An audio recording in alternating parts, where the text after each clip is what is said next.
lovely people, welcome to our channel. Today we have Rahul Om Tiwary with us, and we will like to know about his spiritual journey and his experiences. So, before we begin, let's chant the Guru Mantra. Guru Brahma, Guru Vishnu, Guru Devo Maheshwaraha, Guru Sakshat Parabrahma, Tasmaya Shri Gurve Namaha.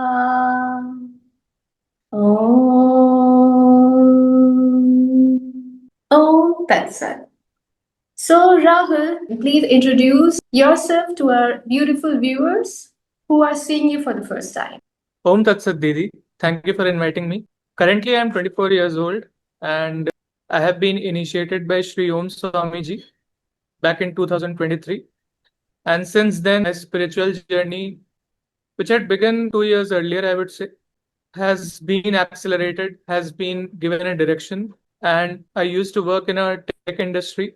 Then I took some break for studying and I'm pursuing something else. But right now, I'm trying to focus on my inward spiritual journey as well as trying to balance my material life along with it. That's wonderful. And Rahul, so I want to ask you that how was Hinduism introduced to you in your life when you were a child? So, what is the earliest memory of you doing some Hindu ritual and connecting with the divine? So, please tell us something about it. Since I have been born in a Hindu family and my family has been kind of inclined towards the practices of Hinduism, but I would say again, like most families in India, they would follow the traditional things like doing an arti or offering naivedyam, etc. Similar was my journey, but I had my Yagyopavit Sanskar done and I was initiated with the Gayatri Mantra. And I had a special journey with Hanuman Chalisa as well. So this is how I remember like my spiritual journey started. Then I developed a fascination towards Lord Shiva. And I would say he kind of took over my life. Getting to read spiritual books from spiritual organizations like the Ramakrishna Mission, etc., also enhanced my journey. Like you said, Lord Shiva took over your life. By the way, Hanuman ji is a avatar of Lord Shiva, so he had already taken over your life even before you recognized him. Tell us something about how Hanuman ji came into your life, and then eventually how you reached Lord Shiva. When I was a child, I was physically and mentally very weak. So much so that once I remember I was in standard 3 in my school. I was playing along with my friends and I fell from around a 2 feet wall upon my right hand. And unfortunately, I fractured it.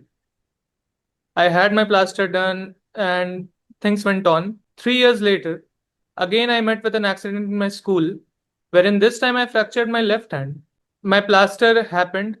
10 days later, due to some mishap, I again fell, and since my hand was already weak, left hand, it again got fractured. This series of events, what it did to my family was, specifically my mother, she started being very apprehensive. Even if a call came, she used to think that it was probably a news of some mishap related to me. Around that time, my Nanaji, my maternal grandfather, he suggested me to chant Hanuman Chalisa daily because he felt that it could help me. And I adhered to his advice. I started chanting it. The effects of anything in the spiritual journey are such that you would be able to realize them, recognize them once you have been passed through that journey, is what I feel. Similarly, in my case, and when I look back now, I realized what a magical thing it was. Not just for the results which I got, but also mostly for the connection which I was able to build up with Hanumanji, who is Rudransh, who is Rudra. Like in some time, I became the person in my school who was like pretty much undefeatable in arm wrestling. I became very confident mentally as well. And my devotion towards Hanumanji and therefore Lord Shiva started increasing. It was, I would say, a very beautiful journey, and I continued it for quite some time in my own personal life. Okay, Rahul, which temple did you visit that you felt had a very divine presence there and you felt absolutely connected to it? Is there any such temple? I remember I was working in Bangalore, and I visited Chikmagalur along with one of my friends, and I Mhm. happened to visit a temple named Hoysaleshwara Temple, which is dedicated to Lord Shiva. I went there. There are two Shivalingas there. One was being worshipped like properly. I mean, there was like a crowd there, and the other Shivalinga, nobody was there. So I thought, why not go and meditate there? So I asked my friend, who is not used to meditating that much, to wait for a while. And I went there. I sat down in my meditative posture and just started meditating. I don't know what kind of energy was there in that temple. I was pretty much in like, I don't even know the time. I started feeling kind of intoxicated. I did not want to come out of the meditation at all. It was as I was chanting a mantra at that time, it kept on going deeper. Suddenly I realized at one point if I do not wake up, my friend who would be waiting there would be very annoyed. So that thought of crept in my mind and therefore I had to stop it. But I feel it was a very powerful space. So this experience was truly a divine experience. Among the many temples which I have visited, this one is pretty close to my heart. Didi, I would also like to revert back to you and ask, is there any specific temple which you have gone to and would like to share your experience with us? The temple of my heart. I visited ashrams. I have gone to various temples. Those temples have a very divine presence. But after, walking the path of SD Revive, I focus more towards my heart and I feel more comfortable in the temple of my heart. I don't know how to explain it to you. Had you asked this to me about a year back, I would have answered you very differently. I would have named the temples. But now it's very different. As I'm learning to go further into my own self, the path of SD Revive is really changing me. We view temple as a place where we get connected the most with, right? And in my life also, I have received the most beautiful peace in my heart because or I had a dream of a divine form that was quite peaceful or whenever I do sadhana and I'm able to cut my mind off from all sorts of distraction and go really inward, that is the most beautiful thing for me. But yes, temples are important because have the energy which drive us towards our own temples in our heart. And that is the whole focus of Sanatana Dharma to find the divine, the Vigraha within your own self, the divine in your own heart. So that will be my answer. It's quite cryptic, I know, but that's the first answer that popped. If there is one place that makes me like a crybaby, it's Dakshineswar Kali Temple, in Kolkata. There is this very little space, Nahabad, where Ma Sharda used to live. And I'm sorry, I see there that the room that was dedicated to Ma Sharda was so small, and she lived her entire life there. Every time I go there, I keep on hiding away from my family. That they don't see me crying. I cannot imagine that Ma Sharda used to stay in that small space, used to cook for everyone, and I'm sorry, she used to cook for everyone in that small space.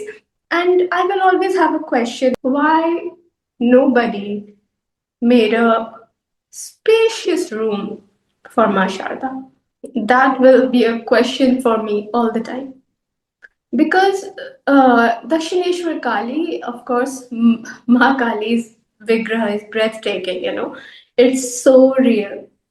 But Ma Sharda was the Shakti in the human body, and I don't understand why was she kept like that. People say, oh, it's Leela, it is all this and that, but that's the space, na Chabad, that makes me cry every time. So, Rahul, I would like to know from you names of five saints, sages, whose work or whose life stories you refer to in your own spiritual journey. It's a beautiful question. The names of five saints which come currently to my mind are Sri Ramakrishna Paramans, Sri Om Swami, who is my Gurudev, Sri M, who is a Nath Yogi, Paramans Yoganand, and Sri Sharadama. Who is your Ishta? My Ishta, I would say I never had to find him. I would like to share my story with all of the viewers. When I was around 6 or 7 years of age, as far as I remember right now, I was sitting in my balcony one fine day with my mother, and it was a sunny day. Clouds were there. And then suddenly, out of the blue, I saw his figure appear in the clouds almost as if out of nowhere. And it was exactly as is shown in all of his photos. He was in his dhyana mudra. I could see his face, his locks, and then I shouted out to my mother, Mother, see, Lord Shiva is there, Lord Shiva is there. And she asked me, Where? I said, It is very clear, please see. But she was not able to see after trying very much. That incident, I did not know was to have a profound effect on my life. I had no special connection with Lord Shiva as of then, but slowly I realized if my heart melted for any deity, it was him.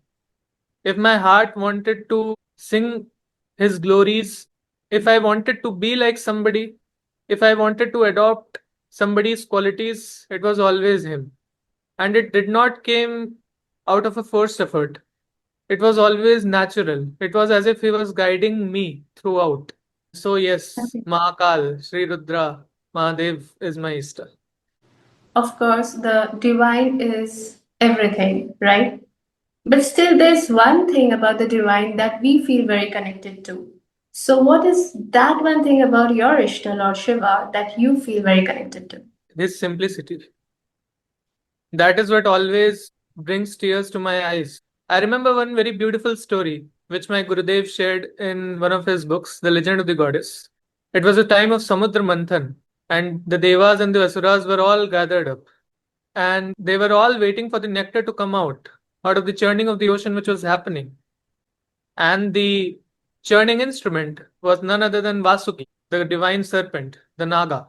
But everybody was very apprehensive of one particular fact, and that was the halahal which was there was simply radiating fumes which was making people go unconscious. Nobody was able to find a solution. And so everybody approached Bhagwan Vishnu, who is Harapriya, and he suggested everybody to go to Lord Shiva because he was the only one who could make such a huge sacrifice. When my Gurudev was making the launch of the book, he narrated his this chapter from his book, and I was crying loudly like a child. Lord Shiva came. He drank the halahal without saying anything. He did not need to give an explanation, neither did he ask for any. I'm sorry, I'm getting a bit emotional again. Swamiji told that only Hari knew what was the order of magnitude of the sacrifice which Bhagwan Shiv had done.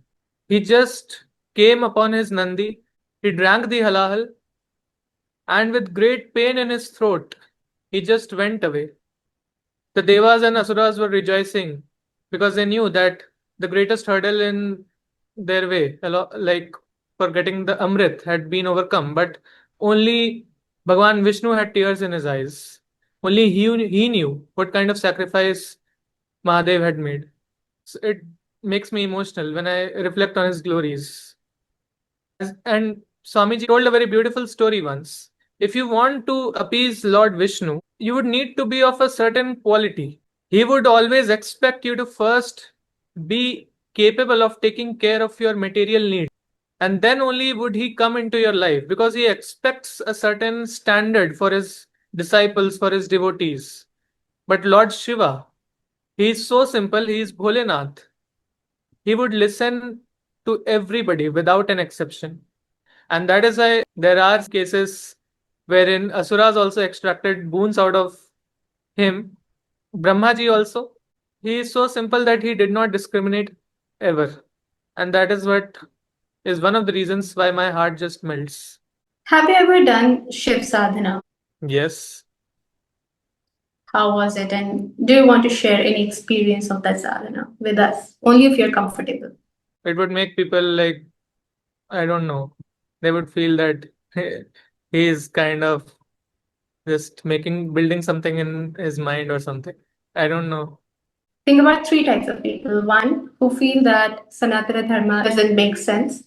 Two, those people who think that receiving the grace of divine through the path of Sanatana Dharma is an ancient thing and it no longer works because of their own reasons. They are ready to, pull down other sadhaks that, oh, you cannot feel this, you cannot experience this, you are a liar.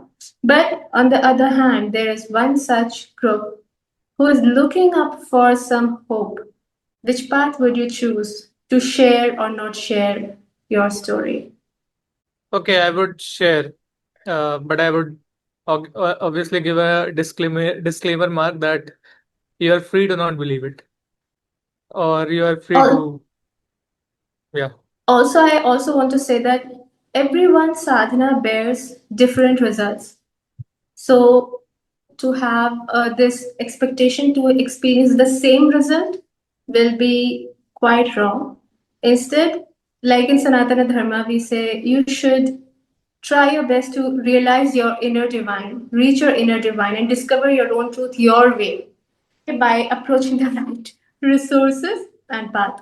So, don't expect to have a replica experience of what is being said right now, but take it as a positive hope. Okay, go ahead.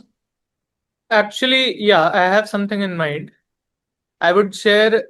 मैं कुछ वो ऐसा share करूंगा जो exactly साधना मेरे journey के शुरू होने से पहले हुआ था, but it is also connected to Lord Shiva. Is it Yeah, okay? sure. I would like to share an experience which happened when I was in my college, my engineering days, which was before I was initiated, which spoke to me a lot about what Lord Shiva means to me. This is an experience which is unique of a kind, funny in a way, but it was very, very intense for me at that point of time. It was the night of Mahashivratri. And all friends, they had this idea people take what is known as bhang. And so this was one of those instances wherein some of my friends gathered. I had never taken bhang before. And they said, we should, like, at least once, we should try, because they wanted to imitate Lord Shiva. We were naive, we did not know. And I personally had no slight idea of what was going to happen. And I would advise people who are listening to this, please don't try to imitate Lord Shiva ever by doing these things. But yes, and I did not know of the power of this drink. So it was very sweet. It's very tasty, I would say. And unbeknownst to me, I drank probably around 7 to 8 glasses, which was my friends warned me. They told that you might be doing a very grave like thing, but I did not heed to their advice. And when I started returning, I was acting very strong, as if nothing is happening to me. I'm completely beyond this. But then the first effect started happening, which is when people laugh. They laugh out very loudly, which happened to me also. And somehow I crawled back to my hostel. I told my friends I need some time in solitude. I shut myself in my room and I sat very still. And something very intense started happening. It was as if my brain started like revolving at huge speed, and I closed my eyes, and my entire dhyana went to my Agya Chakra. It was as if a lot of energy had been concentrated there. And at first, I started feeling very scared. So the stillness was so huge that I at once opened the door of my room and I went out. There was a person who used to meditate at that time, and I knew him, and he had some experiences. And so I went to his room at once. He told at that time he touched my forehead, and I felt that I was beyond my body. It was one of those experiences wherein I for sure knew who I was not. I was feeling that I was completely floating beyond my body, but the infinite space which I saw took one form, and it was his form. I could see only him. My friend afterwards even told me I could feel the sensation in my Agya Chakra had gone too, it was, my body was become too heated up. But within me, I was like, if I just let go of my attachments, I could merge in him. But the only thing which tied me down at that time was the final chord, which I realized that a person would have to sever when they are dying, was something which was holding me back. This experience lasted for around minimum 1 hour. This experience kind of, for the first time, I would say, showed me truly that I am not the body. Before it, I did not have, I had read such kind of things, but to have such an experience and who your Ishta is kind of was shown to me, was revealed to me in that moment, I would say.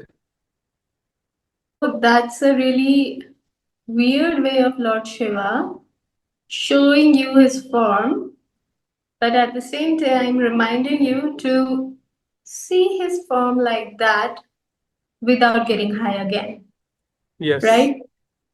And after that, I would like to also put this disclaimer, I never ever engage in any such substance.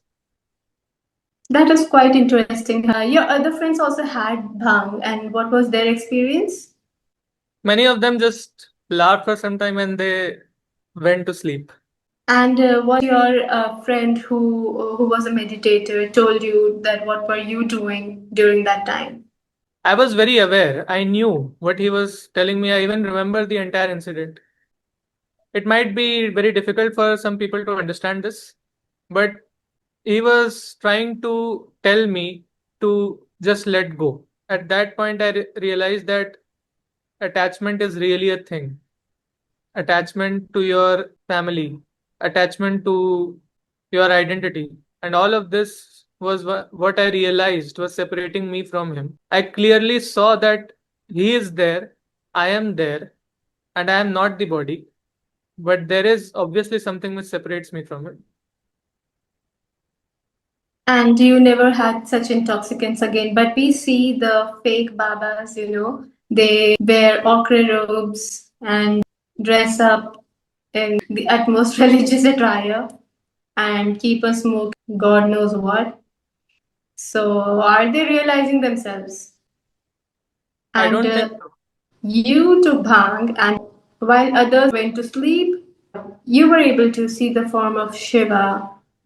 Do you feel that experience led you to enlightenment? Not at all. I firmly believe that an experience which does not leave you completely transformed is not enlightenment. And I do not believe, after having read the lives of so many saints, that enlightenment is just a one-off experience. When something happens, before that you were not enlightened, and then afterwards you are enlightened. I don't think it's like that. If you read the lives of true sages, it is a very slow process. It is constant molding and kneading and transforming your own self, getting rid of your past tendencies. I would say an experience is a grace of the higher powers, grace of the divine, to let you know that maybe somebody is watching over you, and to let you know that you are part of the infinite. You are infinite. But are you able to reproduce it at will, or are you able to constantly be in that state? Is what differentiates a sage from a normal human being. Yes, it is possible for intoxicants to be used and to enter into states which probably yogis might experience. There are substances like that, even more powerful than maybe bhang. But what is the use if you are not becoming compassionate, if you are not becoming sthit pragya, as Shri Krishna says in the Srimad Bhagavad Gita? So I don't think that enlightenment is a one-off experience, and this is what I would say deludes many people in the spiritual realm today, because they hear some experiences and then they start worshipping somebody. Just experience cannot be a true reflection of any human being. Their conduct, their there are many things which you need to judge. There are many things which would separate a truly enlightened being from a person who is walking the path right now, or a person who just took 2 pills, I would say. Rahul, you said that you have been initiated by Om Swamiji. What is the qualification to get initiation from him? Swamiji said in one of his discourses, for an event to occur, however insignificant it may seem at that point of time to us, a million, if not more, things to align in the universe. I don't at all believe that it was me who searched for my guru and then found his feet. I believe it was some past connection. I believe it was his grace. And it was the grace of Bhagwan Bhairav, who is a Rudra avatar of Lord Shiva. And this is also an interesting story, which I would like to the viewers in short. So I was going through a difficult phase in my career, and things at my workplace were not very supportive. And Rajarshi Nandiji appeared on a podcast in YouTube, and the name is very popular right now. And he suggested everybody to take the name of Bhairav Baba. So I started doing it because I wanted to see how did the mantra influenced me. And within few days, maybe 2 or 3 days even, I started liking it so much that it used to send me into some kind of meditation. I started developing a bond because I would say Lord Shiva is Lord Bhairav only. There is no difference. And one by one, somehow, the things which were stopping me, the things which were kind of obstacles in my life, be it my corporate life, be it my spiritual journey, even, it was a point in my life wherein I was very confused about my spiritual path. I did not have a particular way wherein to proceed. I did not have a laid out path. And taking his name, chanting his mantra, somehow aligned all the misaligned things in my life. I knew what I had to do with my material life. I took the decision which I was holding back for some time, and I filled out the form one fine day to my now Gurudev, who is Sri Om Swamiji. There were no second thoughts in my mind. And within few days, my form got accepted. Like Rajarshi Nandiji once mentioned, that Bhairav Baba is the Guru Swarup of Lord Shiva. Specifically in the path of Tantra, he guides people to the mark of Shakti, and his grace is absolutely essential. That's true. Thank you for sharing it with us. And Rahul, I want to ask you that along with you, there may be many others who must have taken the same guru's initiation or diksha. But is that the final guarantee for someone to reach their spiritual destination? And what if someone doesn't find a particular guru compatible with the self? So, what to do in that case? My guru only has said this once in one of his discourses. Having a guru is like having a joint account, wherein your guru, through his own tapas, deposits some of his tapas into your bank account, into that joint bank account. And if you go and follow his words, if you do sadhana, if you live a compassionate life, you will definitely see the benefits.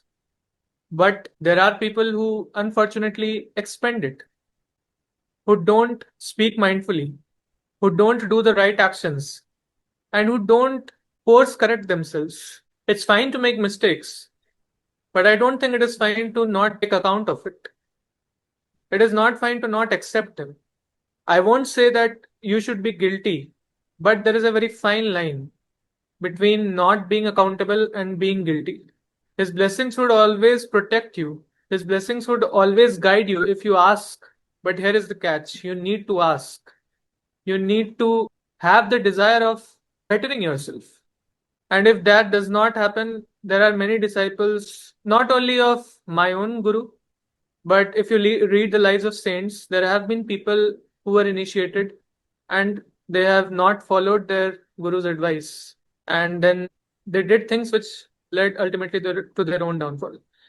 And for the second part of your question, Didi, you asked, what if somebody does not have a guru? My guru, in his book, The Ancient Science of Mantras, has provided a solution. He has provided a couple of sadhanas, and anybody can do it, irrespective of age, religion, gender, caste, etc. There is a sadhana which is known as Guru Sadhana, which is specifically meant for people who are in search of a guru. People who have a guru, they can also do it.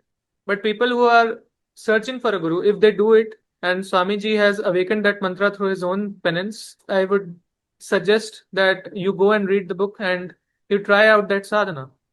There are other paths as well, and I would like to take the name of one which I would also like to acknowledge here. This path goes by the name of SD Revive, which was initiated by a very revered figure whom I hold very highly in my life, whom we all call as Shrima. She goes by the name Sri Devio. And she, according to me, has reached the pinnacle of her spiritual journey. And she is guiding people through her own path. The path is of self initiation, wherein you basically initiate yourself by chanting a particular mantra some number of times and doing certain rituals. In this path, you don't need a physical guru. Moreover, if you feel very connected to a guru from the past who are not in their bodies right now, you can take them as your guru and you can proceed in this path. So, for the people who don't have a physical guru, I don't think they should feel less of themselves or they should feel any ways inhibited in their spiritual journey. And even if someone has a guru, they can definitely, try walking the path of SD Revive. It shows a step-by-step process of how to progress in the path. So, Didi, I would like to share something with our viewers. I generally take a nap in the afternoon, and when I woke up from a very beautiful dream. And in that dream, you were there, and you were asking me to sing one particular Ashtakam composed by Sri Adi Shankaracharya, and that is the Guru Ashtakam. So, we would make a humble effort to sing this for our viewers. So Rahul shared it with me in the middle of this conversation as well, and we practiced a little bit. I am not a very good singer. Thank you, Rahul, by the way, for sharing this beautiful experience, this beautiful dream with me. And I take Ma Sharada as my guru, okay? And Rahul takes Sri Om Swamiji as his guru.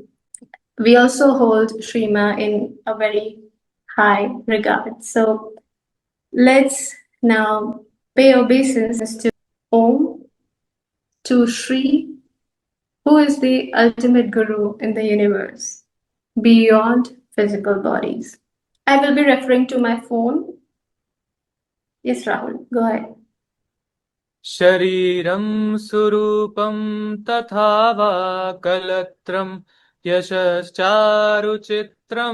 धनं मेरुतुल्यं गुरोरङ्घ्रिपद्मे मनश्चेन लग्नं ततः किं ततः किं ततः किं ततः किम् कुलत्रं धनं पुत्रपौत्रादि सर्वं गृहं बान्धवा सर्वमेतद्धिजातं गुरोरङ्घ्रिपद्मे मनश्चेन्न लग्नं ततः किं ततः किं ततः किं ततः किम् षडङ्गादिवेदो मुखे शास्त्रविद्या कवित्वादिगद्यं सुपद्यं करोति गुरोरङ्घ्रिपद्मे मनश्चेन लग्नं ततः किं ततः किं ततः किं ततः किम् विदेशेषु मान्यः स्वदेशेषु धन्यः सदाचारवृत्तेषु मत्तो न चान्यः गुरोरङ्घ्रिपद्मे मनश्चेन्न लग्नं ततः किं ततः किं ततः किं ततः किम् क्षमामण्डले भूपभूपालवृन्दै सदा सेवितं यस्य पादारविन्दं गुरोरङ्घ्रिपद्मे मनश्चेन लग्नं ततः किं ततः किं ततः किं ततः किम् यशो मे गतं दिक्षु दानप्रतापात् जगद्दस्तु सर्वं करे सत्प्रसादात् गुरोरङ्घ्रिपद्मे मनश्चेन लग्नं ततः किं ततः किं ततः किं ततः किम् न भोगेन योगेन वावादिराजो न कान्तामुखेनैव वित्तेषु चित्तम् गुरोरङ्घ्रिपद्मे मनश्चेन लग्नं ततः किं ततः किं ततः किं ततः किम् अरण्येन वा स्वस्य गेहेन कार्ये न देहे मनोवर्तते मृत्वनर्घ्ये गुरोरङ्घ्रिपद्मे मनश्चेन लग्नं ततः किं ततः किं ततः किं ततः किम् गुरोरष्टकं य पठेत् पुण्यदेही यतिर्भूपतिर्ब्रह्मचारी च गेहि लभेद्वचरित्रं पदं ब्रह्मसंज्ञं गुरोरुक्तवाक्ये मनो यस्य लग्नम् ॐ पूर्णमदः पूर्णमिदं पूर्णात् पूर्णमुदच्यते पूर्णस्य पूर्णमादाय पूर्णमेवावशिष्यते हरि ओम तत्सत् हरि ओम तत्सत् हरि ओम तत्सत् Om thank you Tat everyone Sat. ओम तत्सत्